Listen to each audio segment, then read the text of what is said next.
হালকা বাদামি রঙের, লোভনীয় স্বাদ আর মন মাতানো ঘ্রাণ। হাতের মুঠোয় চাপ দিলেই ভেঙে গুঁড়ো হয়ে যায়। এটাই হাজারি গুড়ের বিশেষত্ব। দেশের গণ্ডি পেরিয়ে যার সুখ্যাতি রয়েছে বিদেশেও।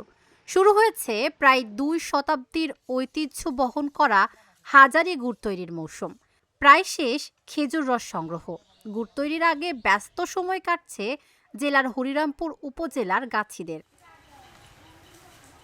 পদ্মা তীরের হরিরামপুরের ঝিটকা, বাল্লা ও গোপীনাথপুর এলাকা যেন রসের রাজ্যে পরিণত হয়েছে।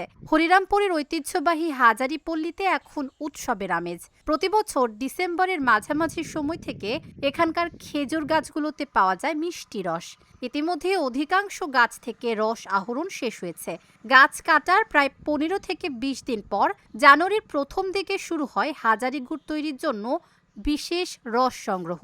সেই লক্ষ্যে এখন পুরোদমে চলছে প্রস্তুতি। ধাপে ধাপে আমাদের 7 দিন করে শুকাবো, 1 দিন করে চাষ দিব। ওই 7 দিন আমাদের গাছ শুকাবে।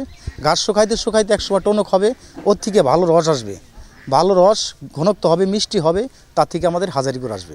আমরা আমাদের বাড়ির গাছ থাকতেও আমরা অনেকগুলো গাছ আরও আমাদের টাকা দিয়ে কিনতে হয়। পার পাক্স একটি গাছের প্রতি 800 থেকে 1000 করে টাকা দিতে হয়। পরিশ্রম, এটা কঠোর পরিশ্রম। সকাল ভোর 3টা থেকে বেলা 10টা পর্যন্ত আমাদের 3 থেকে 4 জন লোক পরিশ্রম করতে হয়। রস সংগ্রহের হাঁড়ি, রস জাল দেওয়ার পাত্র, চুলা ও জ্বালানি সহ প্রয়োজনীয় সব সরঞ্জাম গুছিয়ে নিচ্ছেন গাছিরা। চলতি মৌসুমে মানিকগঞ্জ জেলায় প্রায় 37,000 খেজুর গাছ থেকে রস সংগ্রহ করা হবে। এর মধ্যে 18,000 গাছ থেকে উৎপাদিত হবে হাজারি গুড় ও 19,000 গাছ থেকে তৈরি হবে লাল গুড়। বাইন উঠান লাগতেছে, গাছ ধরতেছে, এই গাছের বাইরে থুপান লাগে, খড়ি যাবা পরিষ্কার করা লাগে, আড়ি জ্বালা দেওয়া লাগে, নাল দেওয়া লাগে।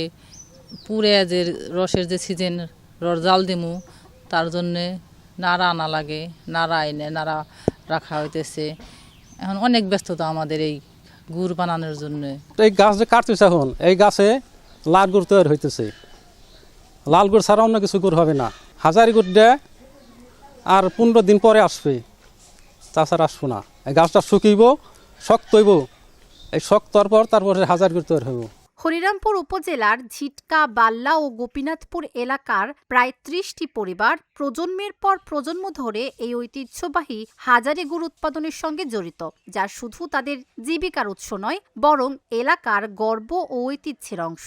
এখনো অনেকগুলা গাছে রস আসা শুরু হয়েছে, সেগুলা দিয়ে লাল গুড় তৈরি করছে। এগুলো বাজারে বিক্রি হচ্ছে, এগুলো চাহিদা আছে। কিন্তু প্রকৃতপক্ষে যে হাজারি গুড়টি হবে সেটি আরও 15-20 দিন পরে, আমরা আশা করছি জানুয়ারির প্রথম দিকেতে পুরোদমে শুরু হবে এবং তখন এখানে হাজারি গুড়ের ভালো হাজারি গুড় পাওয়া যাবে। এখন গাছেরা অনেক গাছ পরিষ্কার করছে, কিছু গাছে রস আসছে যেটা দিয়ে লাল গুড় উৎপাদন করছে। এবং হাজারি গুড় উৎপাদন করার একটা বিশেষত্ব আছে যে গাছটি প্রস্তুত হওয়ার পর প্রথম যে রস নিবে তার 3 থেকে 5 দিন পর আবার নতুন করে রস নিবে, সেখান থেকে হাজারি গুড় হবে। প্রতিদিনের রস দিয়ে কিন্তু হাজারি গুড় হয় না। খেজুর গাছ থেকে রস সংগ্রহের সঠিক সময়, স্বাস্থ্যসম্মত পদ্ধতি ও উন্নত মানের গুড় উৎপাদন সম্পর্কে বললেন এই কর্মকর্তা।